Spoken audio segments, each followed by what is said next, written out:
and it's preseason.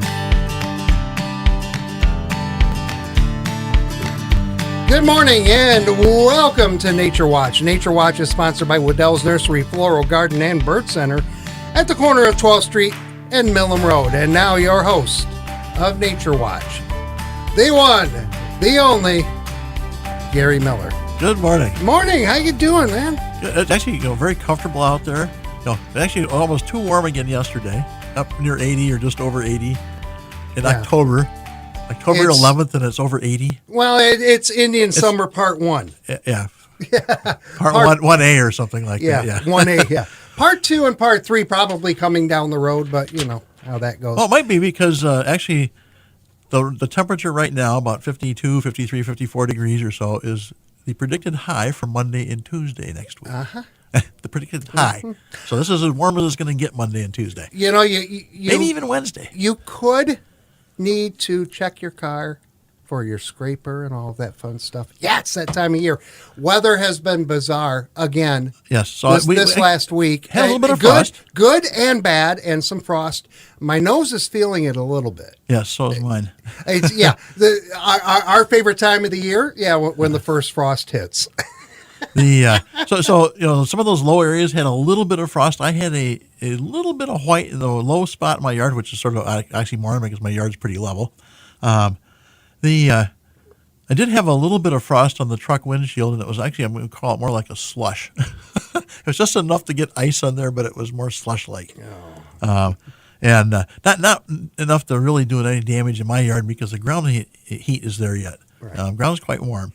Looks like maybe the first part of the week we might have some more frost, maybe a little bit harder frost. Mm-hmm. A little bit of cool weather seems to have really triggered color change in a lot of plants. So. Yeah. The colors are starting to pop. I noticed that just the last couple of days they're really starting to change. Of course, it's that time of year that they should be starting to change. A lot of sassafras turning red now, and a lot of those red maples are starting to show a lot of color. Sumac, sometimes you get some of that early sumac that turns in August, and we had a little bit of that this year, but not much. But we've got a lot more of it turning color now. So, yeah. I am not going to ask anyone to call in and tell us if they saw the Northern Lights or not, because I look at my Facebook, I think everybody did, except maybe me because of my work and all of that, and me needing sleep and that such. But yeah, they were fantastic, and actually, I actually saw them. Took some photos. My phone doesn't, I got an older model phone, I guess, because it doesn't pick up the colors quite like everybody else's does. And but I can pick up the colors some. And my wife went out, and because her phone doesn't pick, she doesn't have a very good camera on her phone. It's a work phone, and so she took my phone out so she could look at the lights and look at the color. And she came back in and she said, "There's nothing out there." I said, "Did you take a photo?" She says, "No, I'm just looking through the screen." I said, "You can't see them through the screen." No. No. So I know some folks did. Some folks you can see with the naked eye, but it when you take that photo, really enhances the color, and you can really see the colors and really big show Thursday night. So it was fantastic. Doesn't look too good for the forecast for the next couple nights. Not a big. At least right now in the forecast for Northern Lights, not a big couple of big nights, pretty slow right now. Mm-hmm. We'll have some more coming up because we're in that very, very active electromagnetic storm mode here for the next couple of years. Yeah, and I saw a couple of posts from the experts that say we could see them again this week. Yeah, it looks like maybe this week. Yeah, so this coming week, it looks like we might see some. And actually, it looks like tonight and tomorrow night may not be very conducive because there's a lot of clouds. Mm-hmm. And which actually, there's some rain in the forecast. It would be fantastic to get some rain. We are so dry. Actually, I was watching the weather this morning earlier, and we are down over 3 inches of rain for the month. Here's how our show has gone the last few weeks. We need rain. The next week, copy paste. We need rain. Next week, copy paste. We need rain. It's just and I've always been in that mode anyway because Southwest Michigan is very dry, and typically very dry because Lake Michigan causes this inversion, so it goes north and south of here. Mm-hmm. I'm going to believe the rain when I see it. It seems like it comes across Lake Michigan and just sort of fizzles. Okay, I'm going to hopefully lift your spirits as far as as far as getting some moisture goes. There is some rain out there. You have to look to the west and north, but it is heading this way. There is a well-organized line of rain showers north of Minneapolis, across the state of Minnesota, and it looks like it is drifting to the southeast. So, and the percentage of rain that they predicted, 70, 80% chance. So that sounds pretty promising. We need some rain. The odds are good. If nothing else, to settle some of the dust. Okay. So, and you're out and about later tonight, I should say. We should get through football okay at Wall. It looks like most of the football games, unless they're late games, are going to be wet. But it looks like our local games are going to be. Looks like the Bronco game is going to be dry. Right. But tonight and tomorrow, I would grab rain gear. I would. So yeah. Lions Cowboys tomorrow, by the way. Oh, that's going to be a fun game, and it's a late one too. But it's still going to be warm, so even tomorrow, if it's raining, it might be a good chance to go out for that walk. Maybe the rain will keep some of the mosquitoes down because it's still warm enough for those little pesky insects to be buzzing around. Mm-hmm. I noticed the yellow jacket population has kind of started to dwindle. And I have not seen the population this year like I have in some past years, which is I'm not complaining too much because I'm very allergic. Right. So I really don't want to see a lot of them.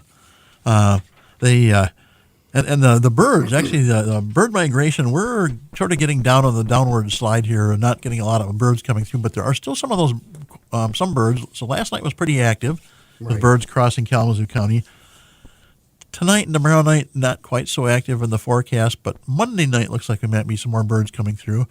And we're getting some of those later migratory birds coming through, especially some of the waterfowl that nest way up in the Arctic Circle or near the Arctic Circle. And plus some of those ground birds that nest up that way too. And so you can still, they may be resting during the day. I know last weekend we had quite a large flock of bluebirds hanging around our yard. There must have been some bluebirds that nested further north. I always have a few that hang around in the wintertime. Okay. And so that brings up a good point. I mean, if you haven't cleaned your feeders lately or haven't filled them, you need to do that because, one, those birds, migratory birds coming through, usually rest during the day, and so they're looking for some food sources. And I realize there's lots of weed seeds and other plant seeds out there, other food sources for them. But make it easy for them. They're expending a lot of energy trying to migrate, so maybe make sure you got those feeders filled for them, including the hummingbirds. So typically we say 2 weeks, at least 2 weeks after you last see the hummingbird at your feeder before you take your feeder down. I was just looking at the hummingbird migration website last night, and just a week ago, someone in Kalamazoo reported that they saw hummingbirds at their feeder. And so we should be keeping that feeder up or those feeders up for at least another week, maybe another week and a half, 2 weeks, just to make sure we don't have some of those late migratory hummingbirds coming through. Okay. Yeah, there you go. Obviously, you may not have a lot of activity. Maybe don't fill it up quite so full, and then you may have to change it because with these warm temperatures, you sometimes have to change that nectar a little more frequently. Okay. If you want to ask Gary a question, anything about nature, 269-382-4280, or you can text it to 80373. But before you ask Gary questions, I have a question. Gary's going to ask you a question as we have our weekly trivia. It's for a $20 gift card to Wedel's Nursery Floral Garden and Bird Center. And the first correct caller to Gary's question. This is going to be an easy one. Okay, are you sure about that? Are you sure? Are you sure? Think so. Okay. I think so. Okay. Well, stand by to win. What's your question? So my question is, and this is a native bird to Michigan, and when I was up north, I actually saw this little interesting tidbit, so I thought it'd be a great trivia question. What is the largest species of waterfowl in the world? Don't text your question or your answer into this, by the way, because it won't do you any good. Yeah. So what is the largest species of waterfowl in the world? 382 not only North America, but in the world. 382-4280 was the largest waterfowl species in the world. Yes. 382-4280. If you can Google it quickly. And they'll probably get the answer quite rapidly because I did. Okay. I was just checking. I usually check to see how fast people can get an answer. And I like to make sure those fingers are working in the morning. Yeah, so. Well, someone's going, man, I just got my coffee. Leave me alone. But lots of. I think I mentioned last week that I hadn't seen any or very many sandhill crane flocks. This last week I saw lots of them. So they finally flocked up, and part of it might be that the farmers have finally gotten some harvested some crops off the field, so I've seen a lot more open space. I am going to be willing to bet that sandhill crane is not the answer. Just saying. That was probably a good bet. That's probably a good bet. 382-4280, largest waterfowl species in the world. Yes. Good morning. Who is this on my phone? Hi, this is Katie. Hi, Katie. Hi, Katie. Want to take a shot at this? I am an ostrich. Oh, so ostrich is a very big bird, but this is a bird that flies, and an ostrich is not a waterfowl. And this is a bird that's actually native to Michigan. Oh, native to Michigan. Okay. There's a clue. There's a clue for you. 382-4280. Yeah, you know. Yes, ostriches don't fly. They run, but they don't fly. Right. But, So and I don't think they go to water. Just to drink it. Okay. But yeah, they don't go into water. Not that I'm aware of. Okay. Just to cross water, maybe. 382-4280. Who's this? Julius. Hey, didn't you win? Like Didn't you win? Didn't you win last week? Trivia question. Didn't you win last it might week? Be the Emperor Goose. He's not listening to me. Didn't you win last week? No, I haven't won for over a month. Oh, okay. I'm just checking because you're one of our regulars. Yes. Yeah. I call in every week. I try to anyway. Yeah. There you go. Now, what's your guess? The Emperor Goose. Emperor Goose. Goose. Nope, that is not correct. No. This bird is actually bigger than Okay. that. Thank you. I need to download a buzzer. Thanks, Julius. Try again. 382-4280. Largest waterfowl species in the world. I thought it'd be an easy one because the answer came up right away when I Googled it. Really? Yeah, so. All right. Good morning, WKZO. Who is this? Hi, this is Judy. Hi, Judy. Hey, do me a favor and turn your radio down if you could, please. Yep, Yeah, I because turned it down. I heard myself on an echo. Echo. What's your guess, hon? Is it the trumpeter swan? Yes, it is. Woohoo! Yay! There you go. Wow, I was surprised Judy's the first winner. two didn't get that because it is actually quite interesting. The trumpeter swan, and they were actually extinct here in Michigan, not extinct worldwide. And they've actually quite a large breeding population up at Seney Wildlife Refuge, and that's where I saw this tidbit of information. They have the wingspan of almost 8 feet. They're huge. And for them to get into flight, they need an open area of water to basically run on the surface of water. It sounds sort of like a bunch of galloping horses, and they need almost 100 yards or meters to get up into the air. It's just like flying a plane. It is. Yeah. A very large plane.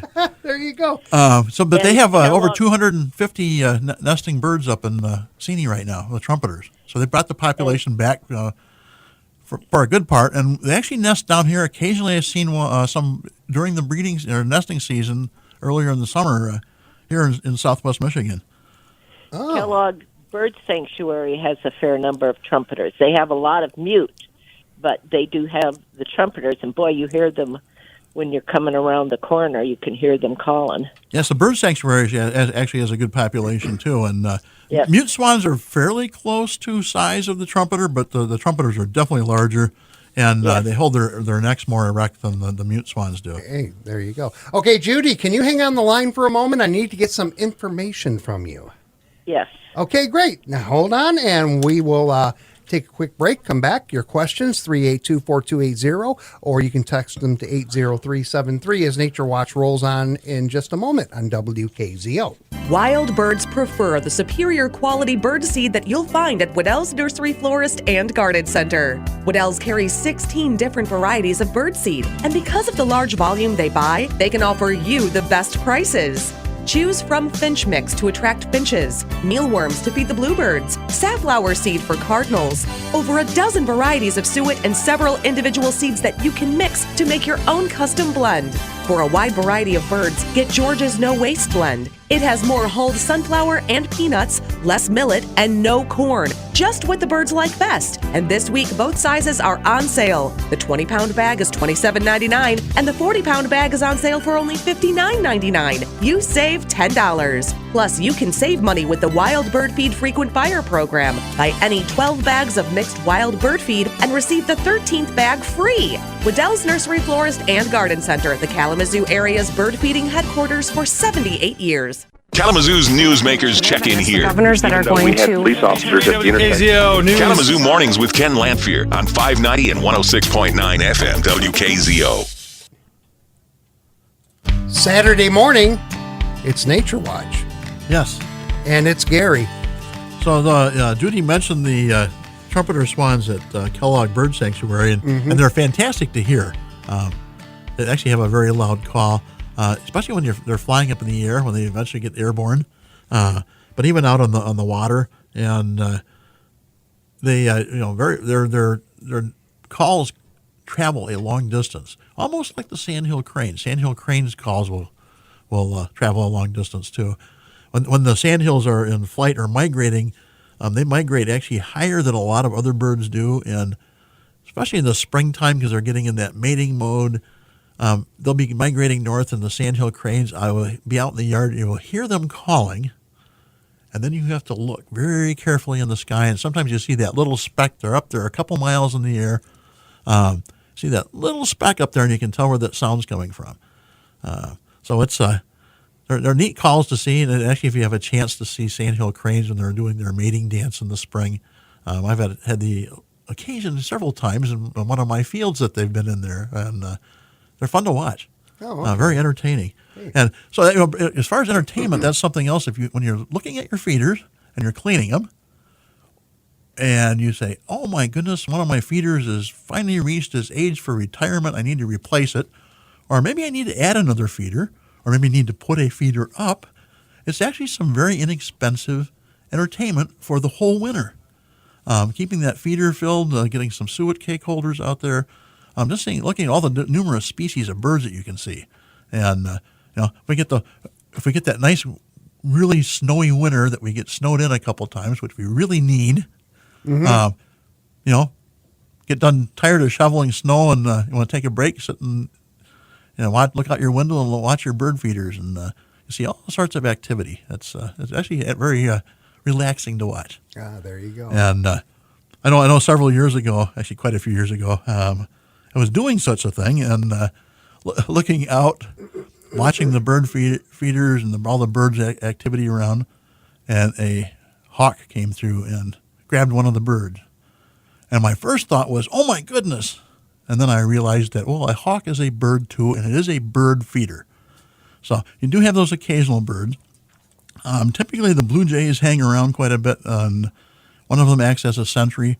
Some of the other birds will do the same thing, but blue jays are very notorious for that. And so they usually will make a very loud call to warn everybody that there is a hawk in the area. But occasionally you have that bird that doesn't quite make it away from the hawk.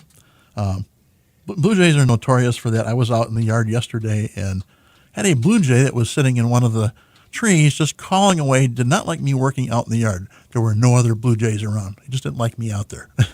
Okay. They sometimes can be very aggressive in keeping other birds from your feeders. So that's sometimes nice to have several feeders up to maybe provide food for all the different birds. Okay. 269-382-4280 if you have a nature question for Gary, or 80373 if you want to text it in. We only have a couple of moments left. The frost from the other day is helping a little bit, but I need a solid hard. Well, a nice hard frost and some moisture to get the dust settled down, because all this fall dust too. It's just really dusty out there. Yesterday was man. So it was a beautiful day yesterday, around 80, but the dust just sort of hangs in the air right now too. So actually today is World Migratory Bird Day. So get out and enjoy the weather on your way to and from some football games, and you're tailgating. Take some time and watch. You probably see some birds flying around.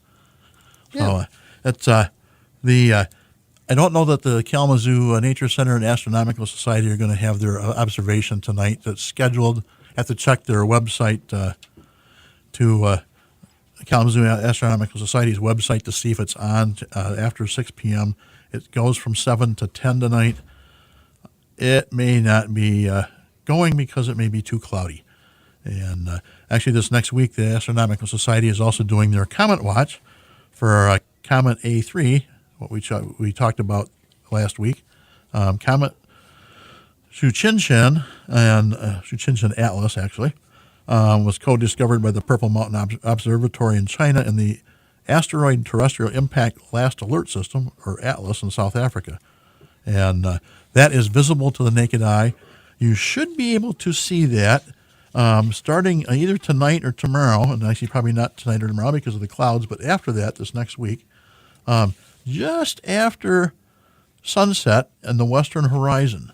And if you search for Comet A3, and you can find out where exactly to look for that. But neat chance to see this comet that they estimate last time it was here that humans observed it was 80,000 years ago. Oh, okay. Yeah, I should turn my mic on. 382-4280. Yeah, George is on the phone. Quick question because we're short on time, George. Good morning, though. Yeah, good morning. We have a bird feeder. We put the bird seed in it for the birds, but the squirrels seem to show up. How do I keep the squirrels away? Without a gun. So there's numerous ways you can put a squirrel-proof feeder up. Some of those squirrel-proof feeders, and actually quite a few of them, actually work very well. They're based on weight usually. But squirrels are very intelligent. They figure out ways how to get to those feeders. The squirrel baffles, as far as on posts, if you have a post feeder, works very well. As long as you don't have plants above or near that, because they can jump horizontally, or they will go up in a plant that's hanging over a bird feeder and jump down on the top of the feeder. You can actually put and mix in. We've got a mix at Wedel's that actually you can mix in with the seed. Doesn't affect the birds, but keeps the squirrels away. Oh, really? Has some various things, including some hot pepper in there. So that typically works very well. Until you find that squirrel that likes hot pepper, I guess. So I had a rabbit in my garden several years ago that liked hot pepper. Now so the birds like hot pepper? They don't taste it. Oh, okay. So that doesn't affect the birds at all. And sometimes you just have to bite the bullet and say, okay, the squirrels need some food too. Maybe provide some food for them. And there's actually some fantastic fun feeders to watch with some bungee cords or some like a little Ferris wheel type of thing. Put some ears of corn on there. Have them work for it. Gives you some more entertainment to watch besides the birds. Thank you. Hey, thanks, George, for the Thanks, call. George. As we get set to wrap up another Nature Watch. You know, I'm a little excited and a little bummed because coming up after the 9 o'clock news, it is the season wrap up, the 68th year. Yeah, so Andy's going to go into hibernation for the winter now. Yeah. I'm not. I need to find some closing music, you know, just to add to the party here. But yeah, coming up after 9 o'clock, your last chance to ask Andy questions before you have to go to Wedel's and ask him questions. Yep, and then he'll be back in the spring. Yeah. I'll be here all winter. You get to stay all winter. Yeah. That's right. But there's lots of things going on in nature all winter. So. Yeah. Well, yeah. And when we get snowed in, we can talk about that. Yes. It'll come at some point. Yeah. That cold weather. There you go. It's hard to believe, but it's it's October, almost the middle of October. We need some cold weather. Will there be a Gary sighting if someone goes to Wedel's today? Yes, there will be. Okay. And if you have questions during the week, you can email me at naturewatch@wedels.com. There you go. Thank you, Gary. We do appreciate you coming in every Saturday morning to entertain us and inform us. And it's fun. And there you go. And thank you for listening to this edition of Nature Watch. Tune in each Saturday morning at 8:30 for Nature Watch. Brought to you by Wedel's Nursery, Floral, Garden, and Bird Center at the corner of 12th Street and Millam Road. CBS and local news is up next. And as I said, the 68th season finale of Over the Garden Fence is next here on WKZO.